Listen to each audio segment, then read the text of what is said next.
Bonjour et bienvenue à tous et à toutes. Nous sommes heureux de vous accueillir à la 5e école d'été en sciences humaines numériques à SHM-Tech 2022. Les sciences humaines numériques visent à enrichir notre compréhension des archives humaines par l'interprétation et l'analyse.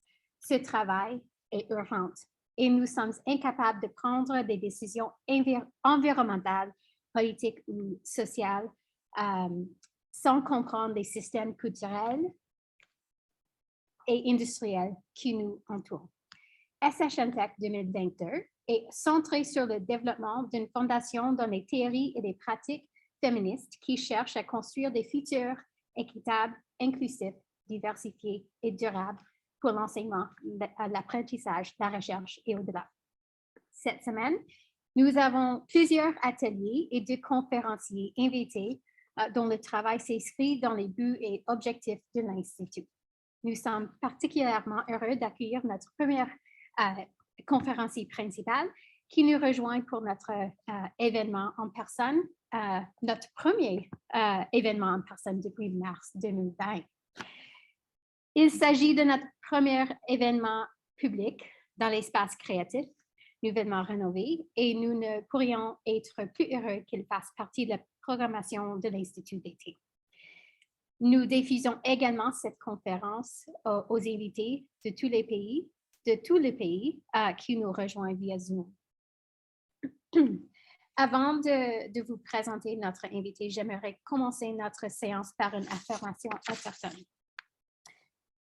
Nous rendons hommage au peuple Algonquin, gardien traditionnel de cette terre. Nous reconnaissons le lien sacré de longue date, l'unissant à ce territoire qui demeure non cédé. Nous rendons également hommage à tous les peuples autochtones qui habitent Ottawa, qu'ils soient de la région ou d'ailleurs au Canada. Nous reconnaissons les gardiens des savoirs traditionnels jeunes et âgés. Nous honorons aussi leurs courageux dirigeants d'hier, d'aujourd'hui et de demain. We pay respect to the Algonquin people who are the traditional guardians of this land. We acknowledge their long-standing relationship with this territory, which remains unceded. We pay respect to all Indigenous people in this region from all nations across Canada who call Ottawa home. We acknowledge the traditional knowledge keepers, both young and old, and we honor their courageous leaders, past, present, and future. Donc, maintenant, je suis heureux de passer la parole à ma collègue Stephanie Haustein, qui va présenter notre invité. Merci beaucoup, Jada. C'est avec immense plaisir que je vous présente notre conférencière invitée, Tania Neiman. Tania est directrice générale du consortium Érudit.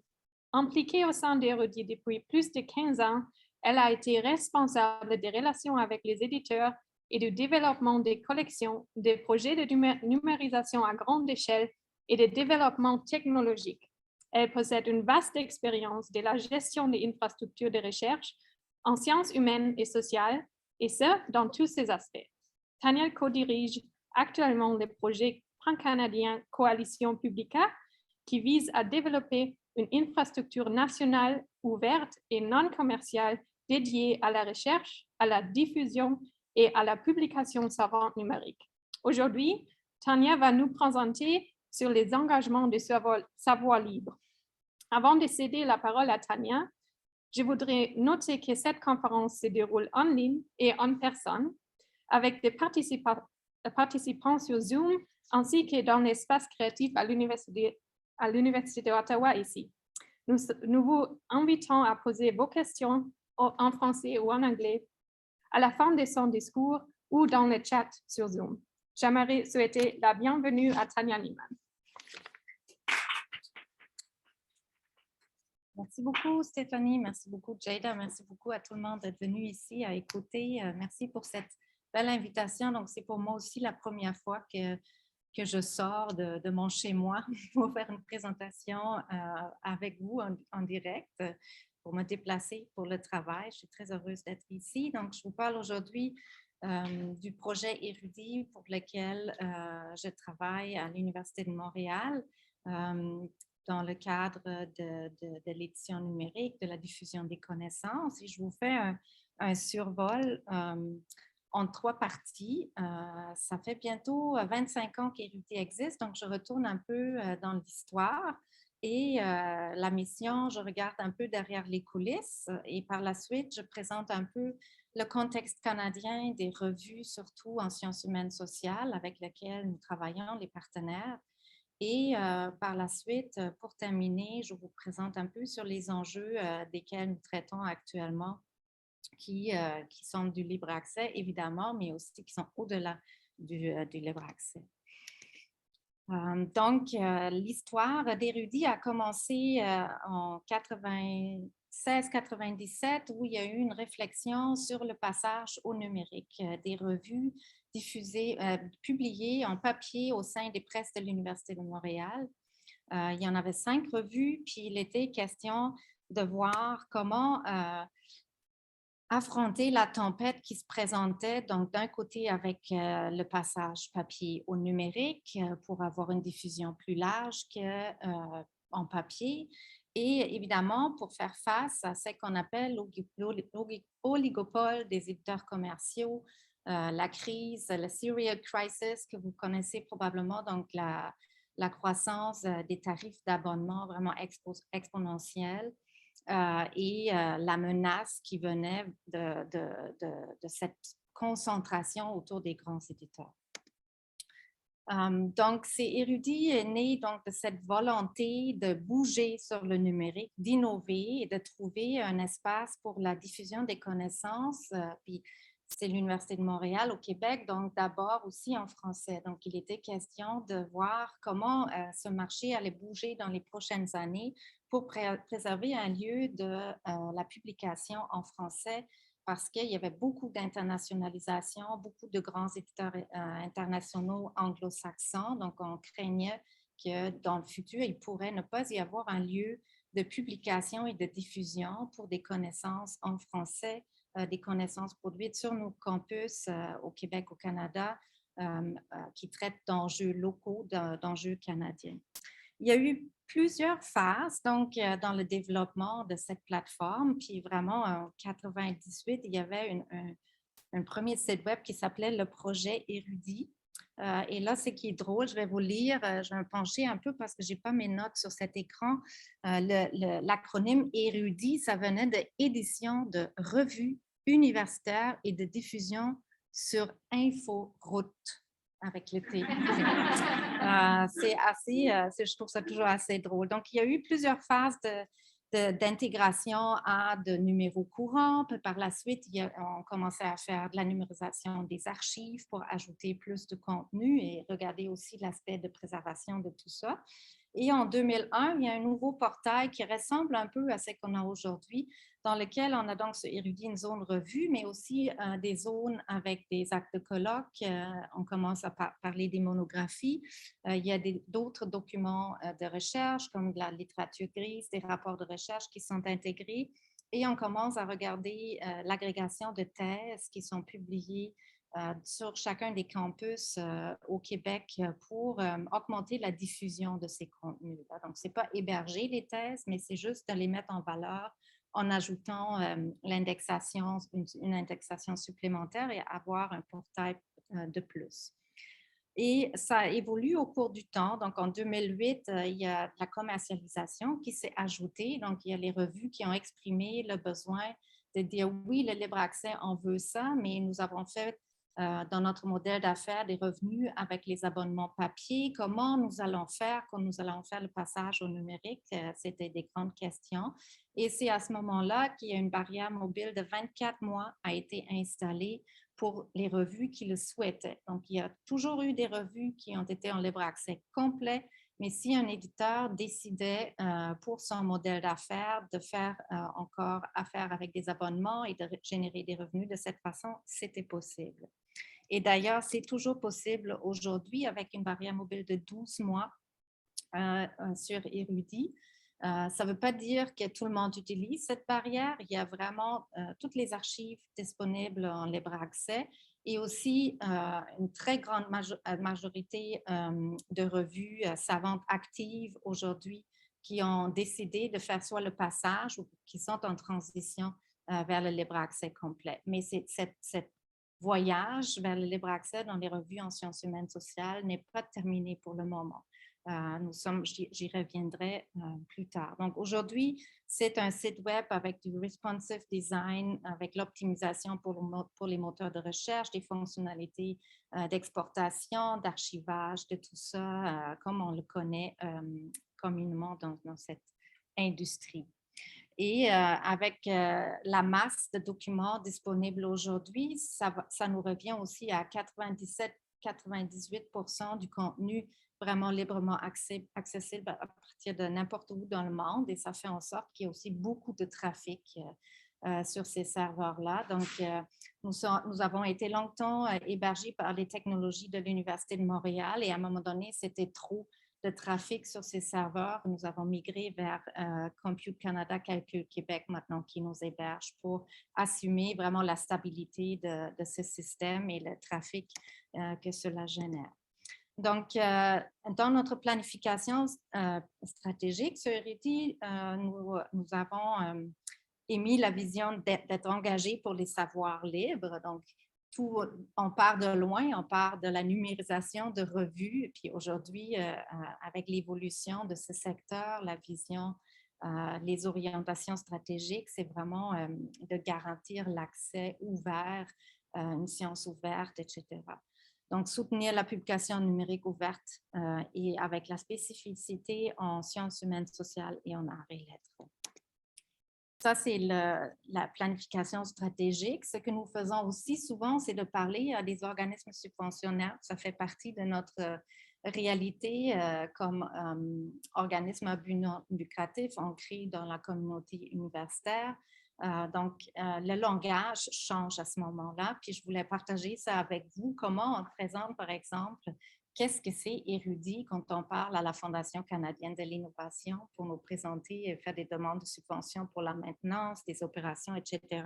On devient à ce moment-là une plateforme de diffusion, une infrastructure technologique et de services développés, opérés et maintenus par du personnel hautement qualifié. Donc, c'est autre chose. Et à ce moment-là, ce que Érudit fait, c'est structurer, diffuser et donner accès à un corpus textuel national dans les 2 langues officielles, essentiel à la recherche en sciences humaines et sociales et en arts et lettres. Et j'y retourne. Donc, ça, c'est un élément vraiment important parce qu'ici, c'est vraiment le cœur, le nerf de la guerre de notre activité de structurer du texte. Donc, en sciences humaines, sociales, le texte, c'est l'objet de recherche. Et en augmentant donc ce corpus-là national dans les 2 langues qui parle de la société du Canada avec les enjeux de recherche, les résultats de recherche, etc., l'idée, c'est d'augmenter la capacité de recherche en sciences humaines sociales, ce qui est essentiel. Et c'est la raison pour laquelle Érudit est aussi reconnu comme une des initiatives scientifiques majeures au pays, la seule en sciences humaines sociales pures. Il y en a, je pense, 16 ou 18 maintenant, mais les autres sont beaucoup plus dans le domaine des sciences, STM, etc. Donc, au total, cette année, nous allons passer à 300 revues actives diffusées sur Érudit, toujours à peu près entre 20 et 30 nouvelles revues qui s'ajoutent par année à ça. Et le corpus est composé de 220 000 articles à peu près. Ça veut dire par année, il y a entre 8 000 et 10 000 articles qui sont ajoutés à ce corpus. Et c'est l'activité principale de travailler avec les revues, mais en parallèle, il y a un enregistrement de donner accès aux métadonnées des thèses, thèses et mémoires qui sont publiées dans les institutions. Il y a de temps en temps des actes de colloques et des monographies qui s'ajoutent à cette collection qui reste modeste à côté des revues. Toutefois, il y a des centres de recherche qui continuent à déposer des rapports de recherche et des mémoires dans ces sections-là aussi. Et il y a plus de 35 disciplines, donc à travers de ce corpus-là, c'est vraiment au Canada, on a une richesse en sciences humaines sociales. C'est quelque chose que je trouve qu'on souligne pas assez souvent, mais le Canada est très fort quand même en sciences humaines sociales. Et donc, on regarde sur les enjeux de la société dans toutes ces disciplines à travers le corpus érudit, qui peut être évidemment découvert par les recherches, par les mots-clés ou en consultation via le site web et les fonctionnalités qui sont liées à tout ça que vous connaissez très probablement. Donc, l'offre de services d'érudits est présentée toujours en 3 parties. On dit, nous, on produit des contenus numériques, on fait de l'édition numérique, on diffuse et valorise ces contenus-là en les mettant sur le web, en les exposant vers le monde entier via les moteurs de recherche, etc. Mais on soutient aussi cette communauté qui est derrière les partenaires, derrière les revues, derrière les bibliothèques avec lesquelles nous collaborons, avec les chercheurs, etc. Donc, il y a beaucoup d'aspects soutien et d'adaptation à un monde numérique, à un monde en changement avec les modèles d'affaires sur le libre accès, les normes et standards, etc. Donc, pour produire, ça veut dire, je vous ai parlé de ça, structurer le corpus. Donc, on prend des contenus non structurés, par exemple en Word, qui nous arrivent et on les transforme en XML, en données structurées, enrichies, standardisées, normalisées, etc., pour ensuite les pousser dans d'autres formats comme le PDF, l'HTML et avoir le XML pour la préservation également. Par la suite, il y a toute la couche de la plateforme qui s'ajoute et cette plateforme-là, elle est vraiment connectée à beaucoup de choses, que ce soit à évidemment les serveurs, par exemple sur Calcul Québec, à un système distribué d'usagers qui travaillent avec Open Journal System à travers le Canada, où il y a une passerelle et une interopérabilité qui crée entre systèmes pour transférer le contenu de A à B, qu'il s'agit d'une indexation dans les outils utilisés dans les bibliothèques, qu'il s'agit d'un échange de données avec Crossref ou avec le DOAJ, etc. Et beaucoup de travail avec les bibliothèques pour assurer aussi un soutien à ces publications-là dans un modèle en transition d'abonnement classique vers le libre accès.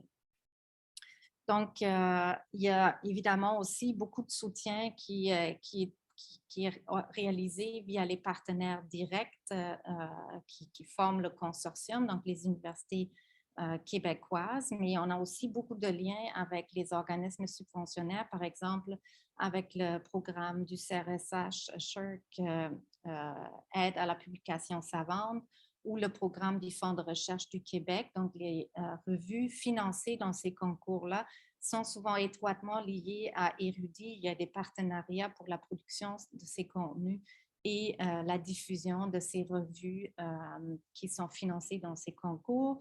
Nous avons pris des ententes aussi pour nous assurer qu'il y a une continuité de diffusion, même si certaines revues, ça fluctue. Des fois, ils perdent une subvention. Des fois, donc, pour ne pas avoir de trous dans ces collections-là, il y a beaucoup d'ententes qui ont été prises pour assurer d'avoir une continuité dans ces collections et un accès à vraiment un corpus complet.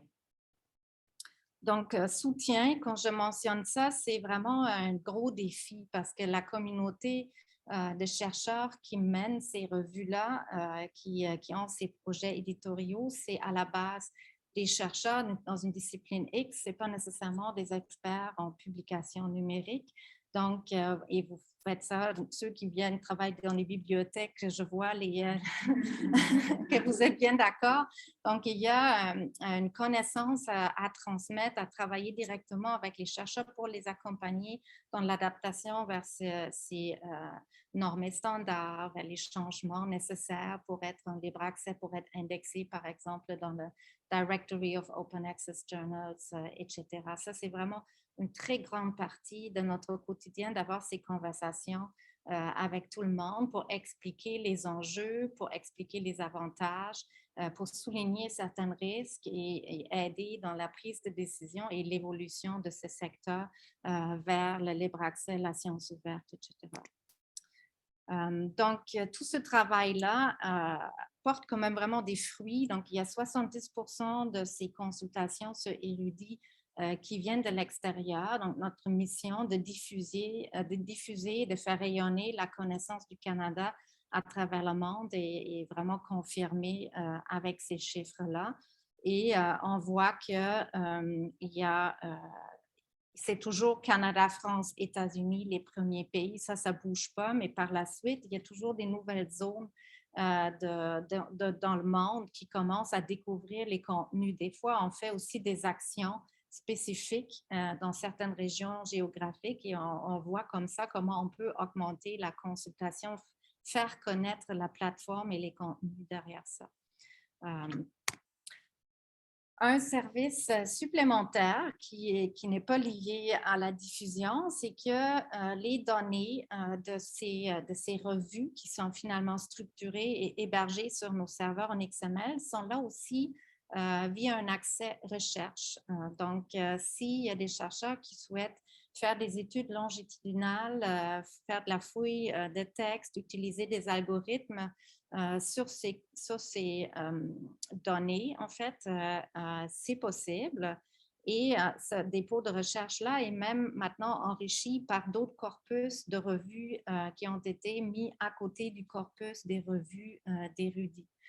Donc, il y a des revues de Canadiana, des revues de BANQ, de Bibliothèque et Archives nationales du Québec et de l'Assemblée nationale du Québec, etc., et de Bibliothèque et Archives Canada aussi. Donc, plusieurs partenariats ont été développés pour rendre ce corpus-là plus attrayant et plus grand.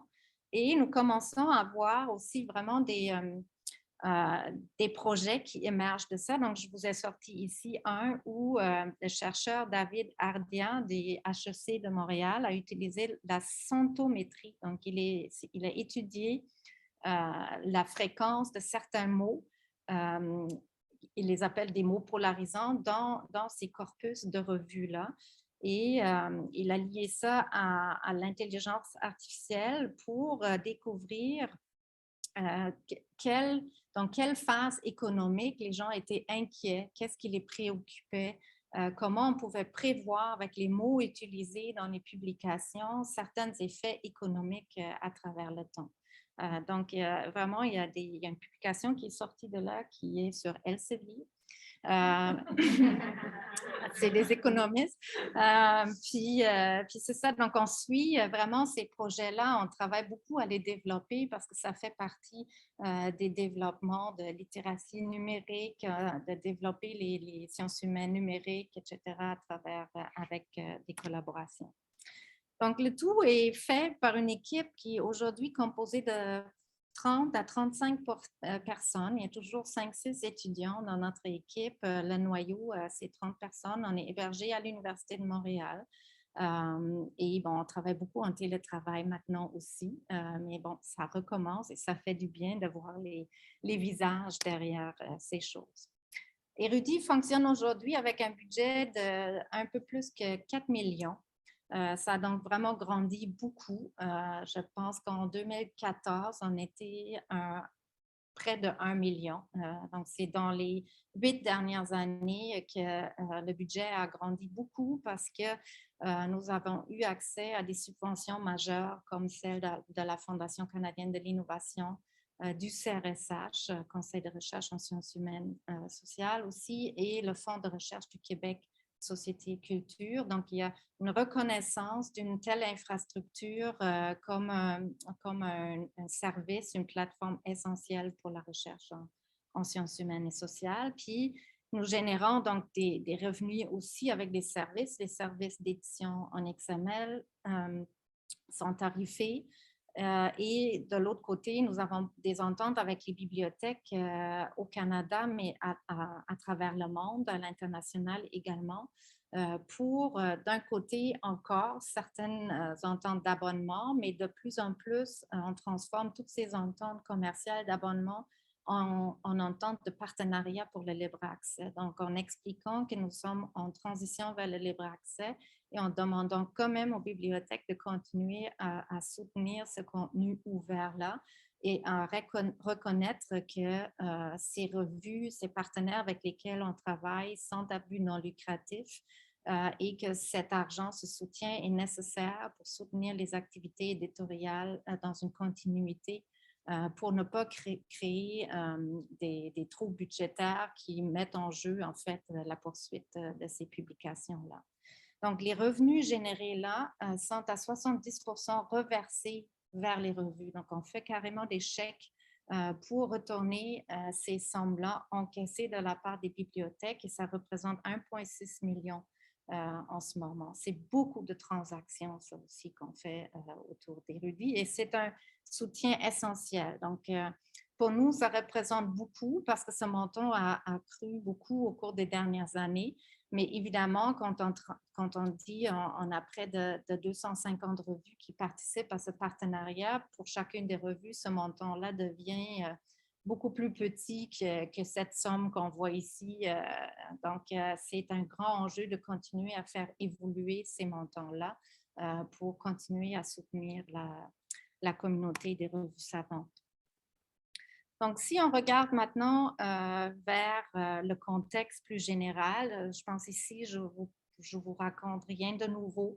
On est au courant qu'on a un gros oligopole des éditeurs commerciaux, qu'on a des problèmes dans ce secteur-là, qu'on a une très grande concentration, que les tarifs d'abonnement sont excessivement élevés et cela gruge beaucoup les budgets des bibliothèques universitaires. Donc, on parle de marge de profit allant jusqu'à 40%. Et c'est le contexte global. Maintenant, ce qui est à retenir, ce n'est pas ce qui se passe au Canada dans les sciences humaines sociales. Le portrait est complètement différent. Donc, ce monde-là, il existe, oui, puis nos chercheurs canadiens, ils publient dans cette structure qui est offerte par les éditeurs commerciaux, oui, pour des raisons qu'on connaît de facteurs d'impact, de prestige de ces revues, etc. Aussi parce qu'ils sont pour la plupart souvent en anglais. Mais le contexte canadien est absolument différent. Donc, il n'y a pas de revues savantes qui sont de propriété des grands éditeurs. Il y en a très peu. Ce sont vraiment beaucoup des structures indépendantes faites par des chercheurs dans les départements sur nos campus, par des sociétés savantes, des associations ou carrément une université. Des petites structures, des fois juste faites par une personne et un secrétaire de revue, un étudiant ou un postdoc qui est à côté, souvent hébergés aussi dans les bibliothèques en utilisant le logiciel Open Journal System, etc. Donc, ces revues-là à travers le pays, de l'Est à l'Ouest, et ceci a fait en sorte que nous avons commencé à dire nous avons besoin d'avoir une voie vers le futur qui est plus qui est moins monolithique, qui est plus ouverte, concertation, collaboration à travers les différentes parties prenantes qui contribuent à cet écosystème-là, qui est un écosystème distribué. Donc, on travaille à établir une infrastructure nationale en soutien à la publication savante qui est composée d'un côté des revues qui œuvrent à l'intérieur de ça, les bibliothèques qui offrent et les universités qui offrent et investissent dans un soutien à la publication et nos collègues qui sont hébergés à Simon Fraser University autour du projet, le Public Knowledge Project, qui développe le logiciel Open Journal System, donc vraiment un autre projet phare qui existe depuis plus de 20 ans au Canada. On s'est mis ensemble, on a dit on va créer un projet qui nous permet de travailler à notre pérennité dans notre modèle d'affaires, mais aussi de faire évoluer la structure de gouvernance de cette infrastructure numérique-là pour avoir une grande participation des parties prenantes autour dans le pays. Donc, c'est comme ça que Coalition Publica est née. J'y reviens un peu. Je ne focus pas là-dessus aujourd'hui. Si vous avez des questions, ça me fait plaisir de répondre à ça par la suite. Aujourd'hui, je voulais vous montrer un peu des données que nous avons récemment trouvées à l'intérieur de deux études. Une étude sous la direction de Vincent Larivière, qui est aussi le directeur scientifique d'Érudit et qui a été réalisée avec le soutien du CRSH et du FRQSC. Et certaines de mes collègues de l'équipe des revues ont collaboré à cette étude-là aussi avec des consultants externes qui nous montrent un portrait assez exhaustif, le plus récent des revues savantes. Et cette étude-là est basée sur une analyse des revues à partir de,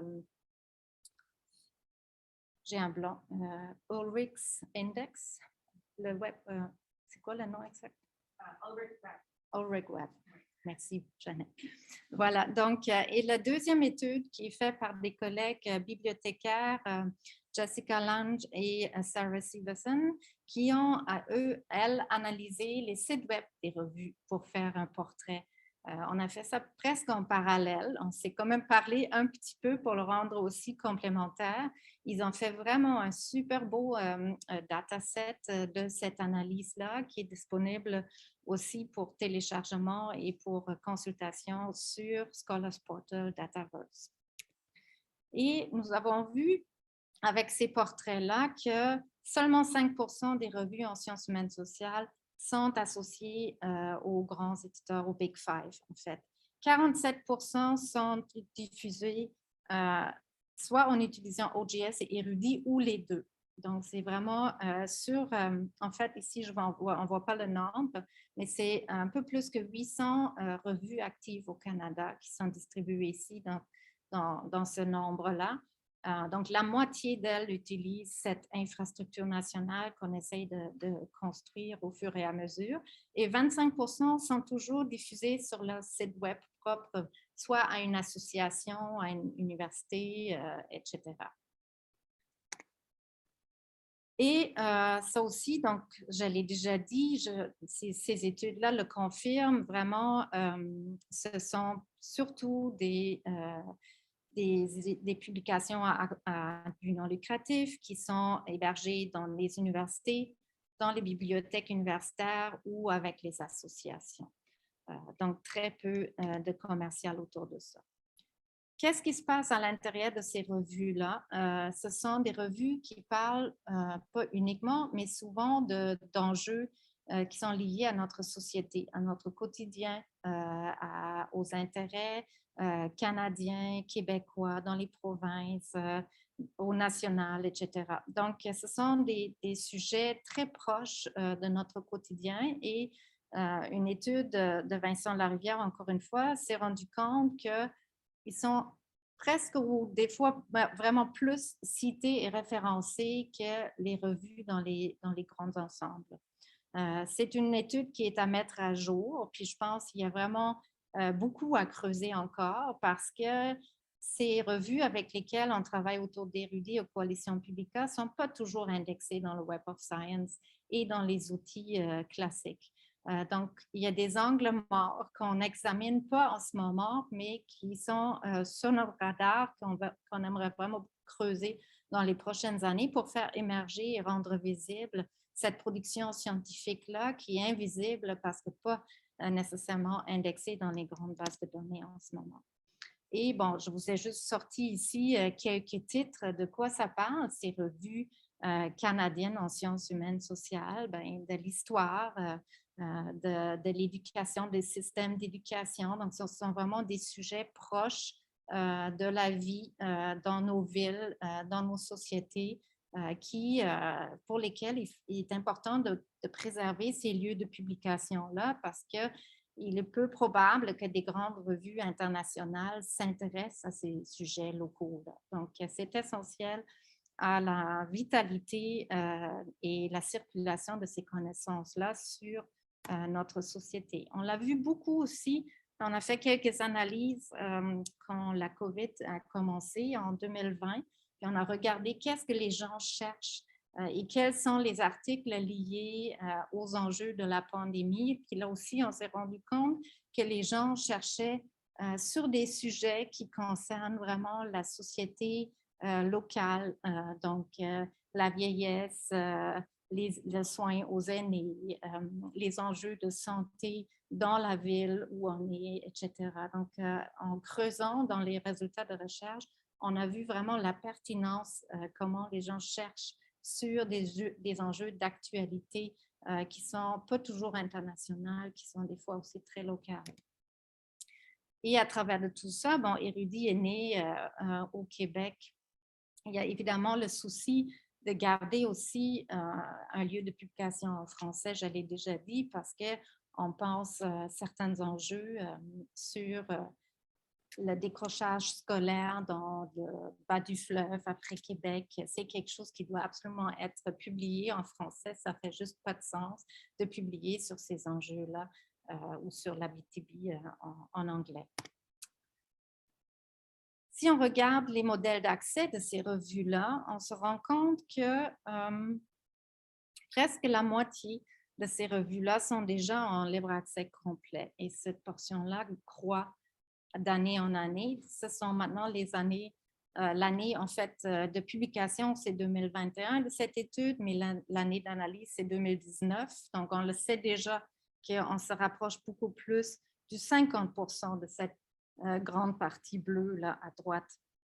Et on sait aussi qu'il y a encore une portion qui est dans un libre accès delayed, donc retardé, qu'on appelle, et une autre partie dans un modèle hybride qui est aussi en mouvement en ce moment parce qu'on en parle beaucoup, puis les politiques publiques vont dans la direction aussi pour dire on veut avoir un libre accès plus complet, etc. Par exemple, vous le savez, la province du Québec a adopté le plan S. Donc, ça accélère. On le voit dans les discussions avec les chercheurs et les revues en ce moment qu'on avance vers plus d'ouverture, de prendre les pas vers l'avant pour laisser tomber la barrière mobile et être en libre accès complet.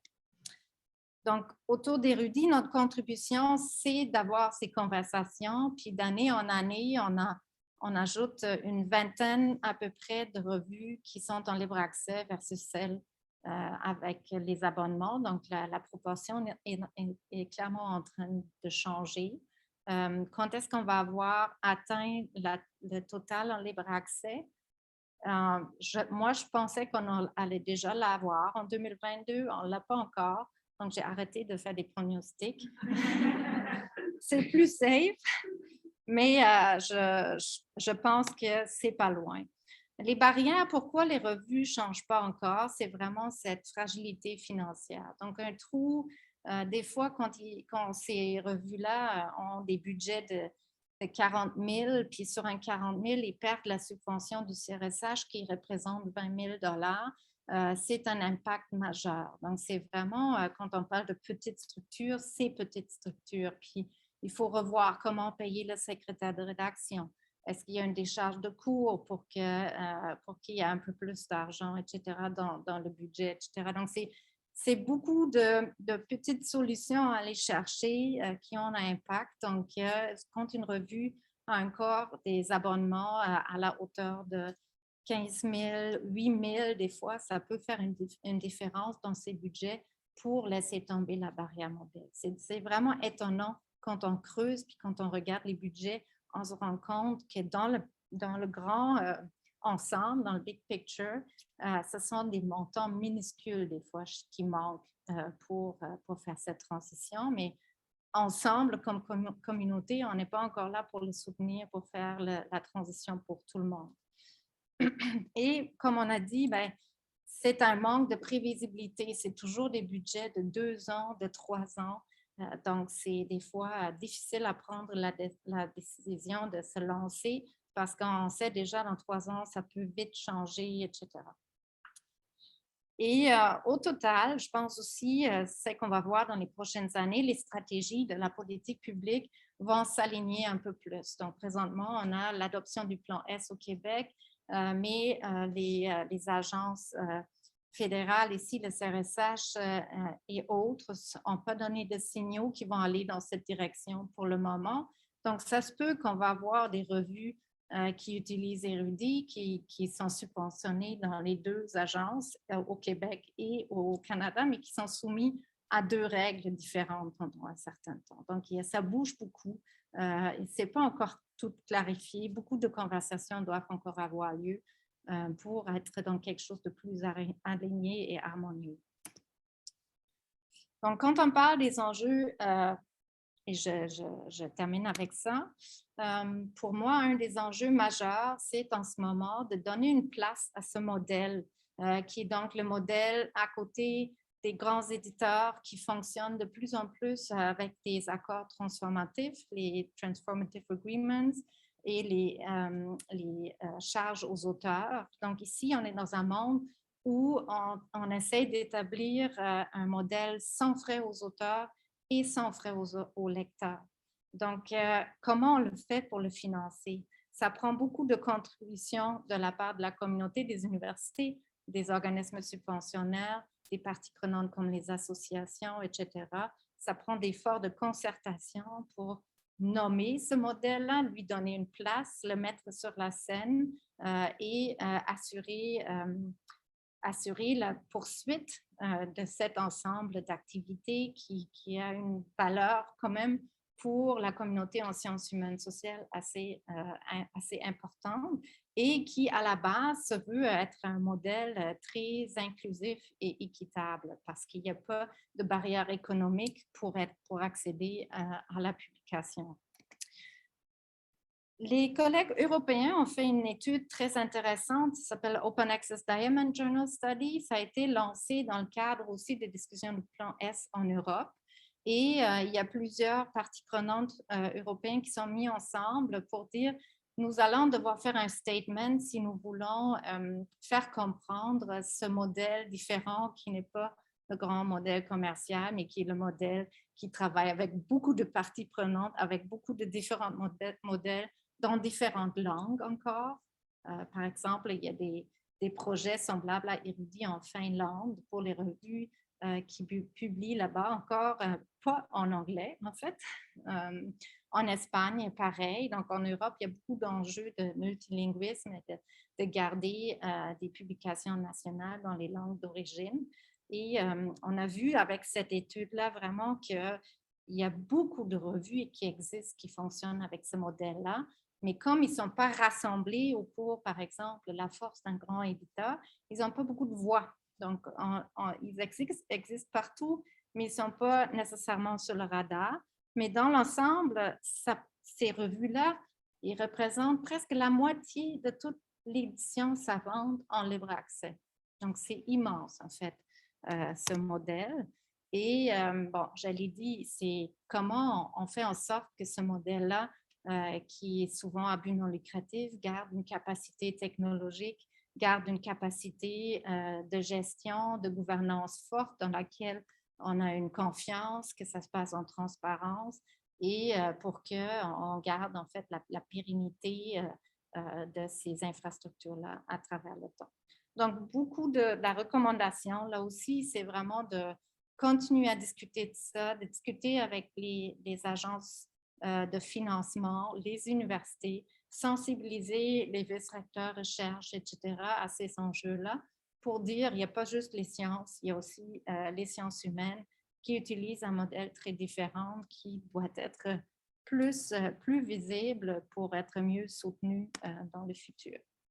Donc, Stéphanie est ici, elle a fait récemment une étude sur les coûts des articles, donc les APC. Et là-dedans, on a vu encore une fois que les éditeurs commerciaux, ils ont trouvé le moyen de faire le passage en libre accès, mais de continuer à encaisser des sommes assez importantes de la part des chercheurs. Et Stéphanie et ses collègues ont vraiment bien démontré aussi comment cela crée des inéquités d'accès à la publication quand on doit payer pour publier un article. Donc, c'est à creuser, à aller voir plus loin.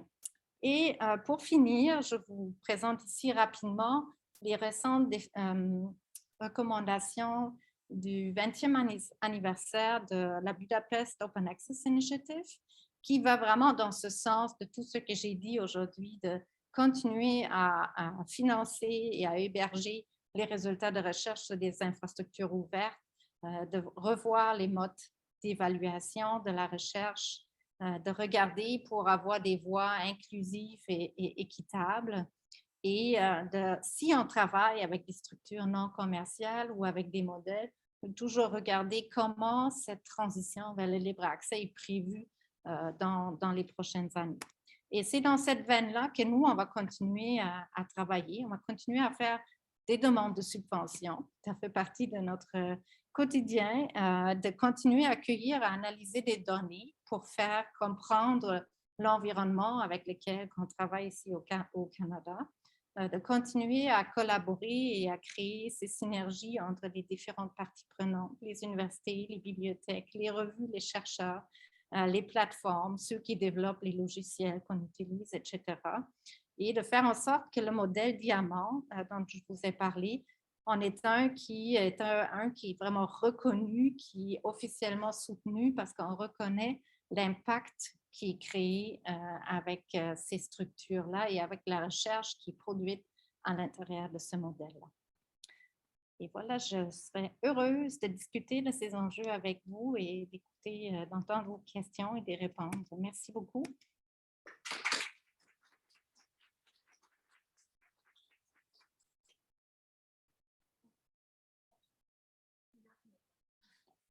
Thank you very much. Merci beaucoup, Tania. Merci pour cette présentation très intéressante.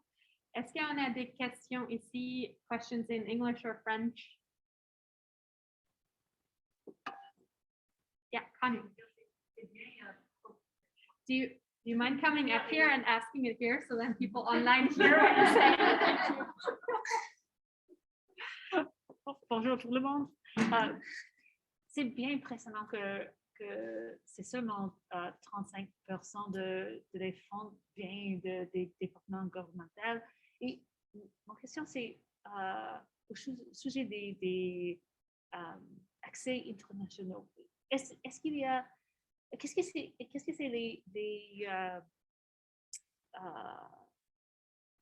des perspectives et des choses qu'on peut dire à nos gouvernements, de dire comme ça c'est on donne un cadeau global quand on fait des choses comme ça. C'est pas seulement pour le Canada. Ou est-ce que la gouvernement, si c'est pas pour les Canadiens, c'est pas à nous de donner des fonds?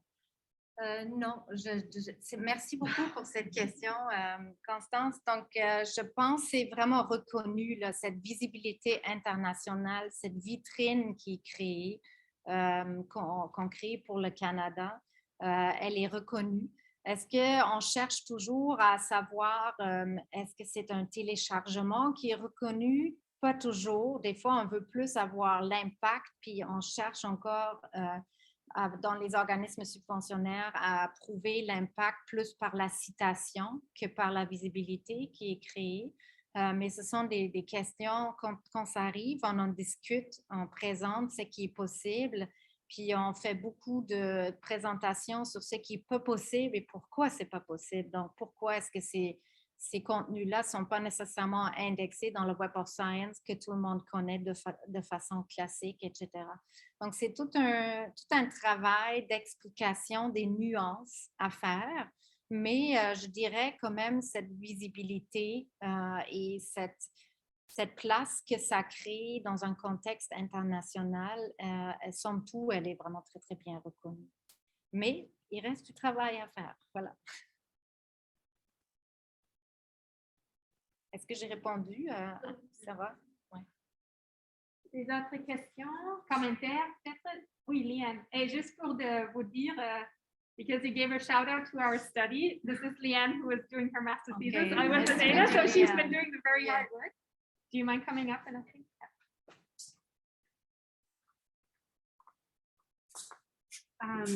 Vous avez mentionné les transformative agreements et ma question est si vous pouvez élaborer un peu the benefits of these transformative agreements, mais aussi like some of the drawbacks. So my perspective, I can see that, if you don't mind in English, No, it's probably better. Okay. You know, we saw the cereals crisis, and then you can see the money that's being streamed into the revenues of especially the big five. And so with the the transformative agreements coming up, I'm wondering if there's some caution that you can speak to with these. But does that caution outweigh some of the benefits of just getting the publications open? Thank you for the questions. Let me try to respond in this way. So what we do is not a transformative agreement. It's not a pure transformative agreement. We did one with the Canadian Research Knowledge Network, where we transformed our agreement from a commercial license to a partnership agreement. It was kind of a transformative agreement when nobody talked about transformative agreements like 10 years ago, actually. So we started to say that because we are not a commercial publisher, we need to have another relationship with you, because we are all the public money and we are all working together with the researchers on your campus that you want to give the access to.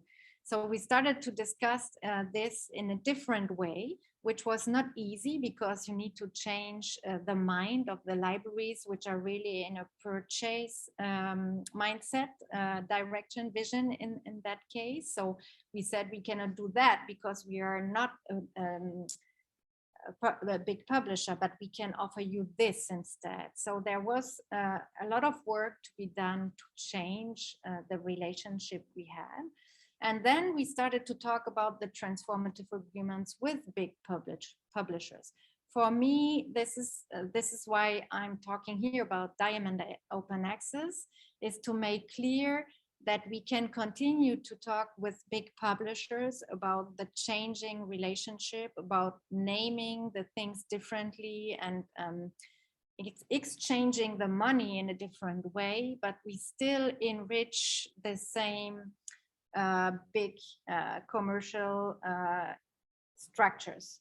So what the real change would mean is that we recognize that we can do these things differently by investing differently our money in not-for-profit, in community-owned, in university-owned tools, infrastructure, support, and so on. So the value that we give to what we do on our own campuses as investment and so on can make it change, can change things much more efficiently and sustainability with much more sustainability than investing in a transformative agreement.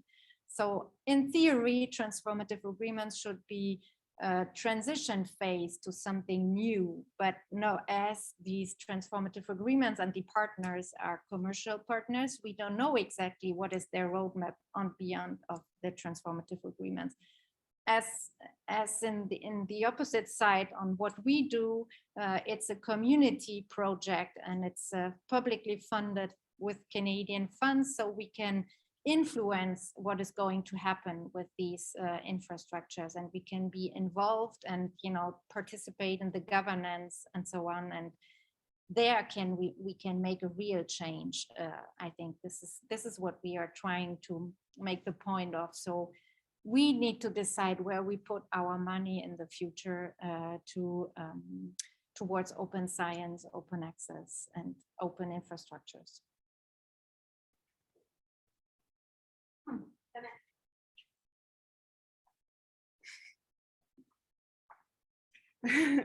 Merci beaucoup, c'était tellement une belle présentation. Je me demandais, avec l'investissement qu'on voit un peu plus avec les initiatives comme Invest in Open Infrastructures, j'ai vu sur vos diapos, il y avait vraiment, et je comprends la raison pour laquelle, une focus sur les subventions et les partenariats ici au Canada, le national.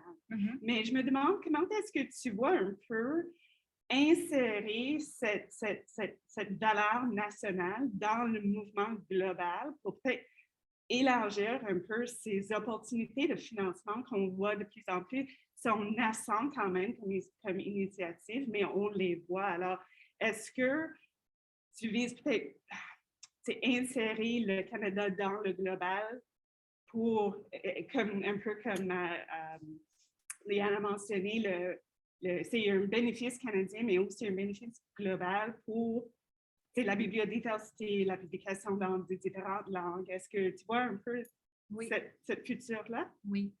En fait, ce futur-là, pour le moment, on ne le voit pas nécessairement avec un impact majeur sur le financement. parce que pour le moment, c'est articulé vraiment comme une infrastructure plus canadienne au service des Canadiens, etc.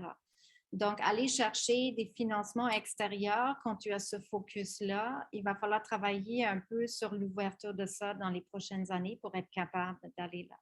Par contre, ce qui est formidable avec des initiatives comme Invest in Open, c'est que, et SCOS, etc., c'est que les outils, la technologie qu'on utilise, etc., elle est partagée. Donc, le OGS est partagé dans ce monde d'utilisateurs de libre accès diamant à fond. Donc, nous, on espère qu'à travers de ces initiatives-là, que les technologies qu'on utilise vont être plus partagées, plus interopérables, plus stables à travers le temps, pour qu'on puisse aussi mieux collaborer à l'international. Parce que beaucoup de choses, d'initiatives semblables à la nôtre, on a chacun notre technologie, on a chacun nos propres silos dans lesquels on fonctionne, etc. Puis on se voit de plus en plus comme des groupes, donc avec Cielo, Redalic, Open Edition, etc. Il y a beaucoup plus de dialogue entre ces initiatives aujourd'hui qu'il y a 10 ans, où on était encore en train de monter chaque infrastructure en compétition un peu. Maintenant, c'est beaucoup plus ensemble et on trouve à élaborer des stratégies pour nous rendre plus forts ensemble et de voir c'est quoi la couche de partage possible, par exemple, pour augmenter l'interopérabilité, pour assurer que les logiciels restent ouverts, etc., utilisés par une très grande base d'utilisateurs pour avoir la capacité de faire ces demandes de subventions et de stabiliser avec des nouveaux modèles de financement, etc. Donc, c'est une réponse oui et non. Je pense que le chemin est encore, c'est pas dans les 2 prochaines années qu'on va changer ça, mais moi, je suis très encouragée parce qu'il y a beaucoup plus de pensée dans ce sens-là et de discours de collaboration sur des comités et autour des initiatives, etc. On a 2 questions en ligne. Donc, la première est d'un collègue de l'Université de Montréal, Mike Sinatra. Il demande quelle est la proportion de contenu français et autres langues dans Érudit. Le français est présentement encore autour de 75-80 %. L'anglais a cru de 5 à 12-15 %. Puis on est en train, à chaque année, ajouter des revues anglophones avec ce focus en ce moment. Mais comme c'est principalement pour le contenu courant, donc les numéros qui sortent au cours d'une année, les archives ne sont pas encore intégrées. Ça fait une immense différence. Puis après ça, les contenus en espagnol, en allemand, ils suivent avec des mini pourcentages. Là, ce n'est pas des grands pourcentages. Merci beaucoup. Une deuxième question d'un anonymous attendee qui dit « Merci pour cette excellente présentation. Dans quelle mesure les politiques nationales, par exemple, Government of Canada Roadmap de la science ouverte et provinciale Plan Est du Québec, ont-elles un impact sur le paysage en général, or rather do you foresee will have? »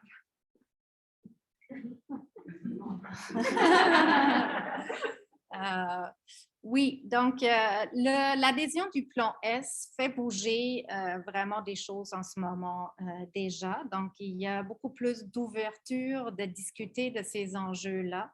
Je pense que les structures et les budgets et les modèles d'affaires sont fragiles. Donc, il faut le faire avec prudence et comme il faut, mais la planification est là maintenant. Donc, on a un cadre qui nous accompagne dans tout ça. Ça aide vraiment pour le passage au libre accès plus complet. Évidemment, comme j'ai mentionné, les politiques ne sont pas nécessairement alignées en ce moment. Donc, on est dans différents modèles, dans le modèle des tri-agency avec le 12 mois versus le libre accès complet. Évidemment, je le vois comme une transition dans les 2 prochaines années, 3 prochaines années. Je regarde quand même vers l'avant que ça va être au fur et à mesure des discussions qui vont avoir lieu pour harmoniser tout ça, puis pour nous trouver donc finalement dans une situation où on a une ligne plus claire et plus arrimée vers une science ouverte et une roadmap science ouverte qui ne s'applique pas seulement dans le gouvernement du Canada, mais qui s'applique aussi à la recherche, sur la recherche financée dans les organismes subventionnaires, les agences fédérales et provinciaux. Ouais. Il y en a des autres questions aussi. Oui, Fatou. J'ai trouvé ça super intéressant quand vous avez parlé d'équité et d'accès, parce que moi, ce qui m'intéresse beaucoup, c'est vraiment l'accessibilité des bases de données. Donc, est-ce que les personnes avec un handicap peuvent utiliser ces bases de données? Et puis récemment, le Canada a eu le Canada Accessible Act, donc tous les organismes qui vont recevoir du financement du gouvernement fédéral vont devoir suivre certaines normes d'accessibilité. Donc, je me demandais si le Canada Accessible Act, c'est quelque chose à quoi vous pensez à Rudy. Merci pour la question. Oui, oui, on le regarde. On est présentement en train de développer en fait notre plan d'action pour l'équité, diversité, inclusion, etc.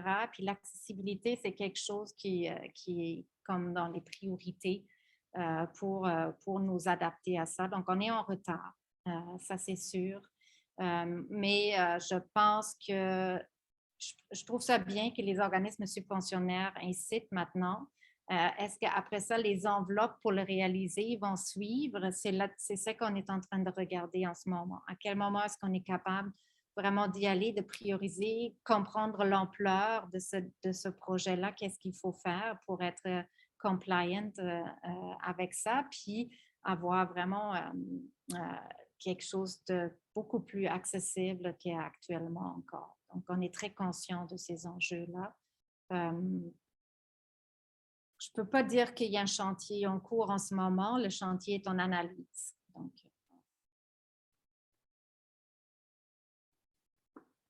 des autres questions? Sinon, j'ai vu. oui, vas-y.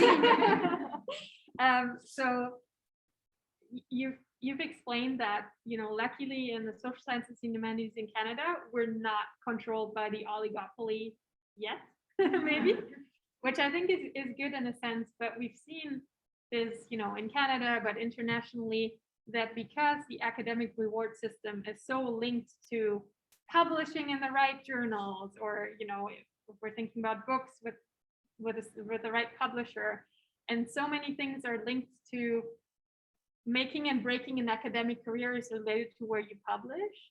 And you also mentioned that Elodie, you're doing a lot of work of service and supporting the researcher to publish.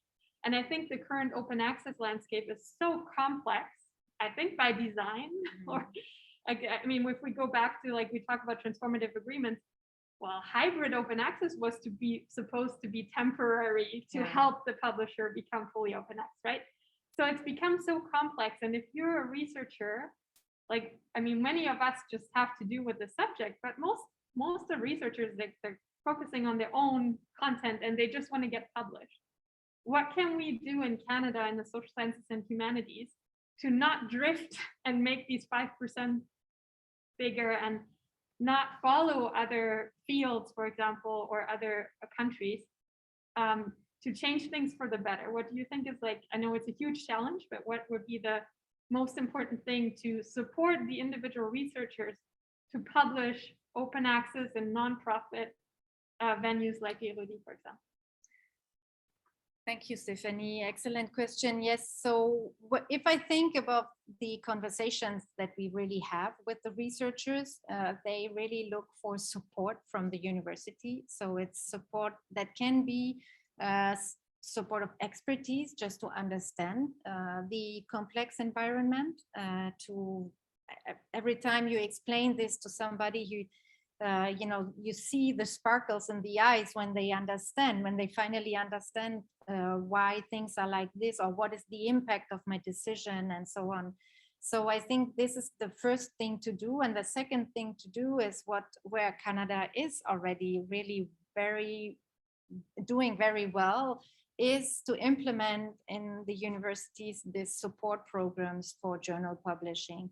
And this may be a mix of research services and library services, so where we offer access to tools, to software that we use for publishing, and as well as sometimes support for editorial activities and so on. And we have, I know that there are universities thinking about pooling services, for instance, so that there are some editorial activities that everybody is doing individual in the journal, that they come together, that there is a service offer for these activities that can be shared amongst the journals attached to one institution. This is not always working because of differences in disciplines, but at some level, these things can work and work already in some universities. So I feel really that when researchers come to us, they, of course, they look for money, but they also look for support, technical support, and for expertise. And the more and more we train people on our campuses on these questions and do advocacy and sensibilisation around that, I think this is something we can really hands-on concretely do and invest in.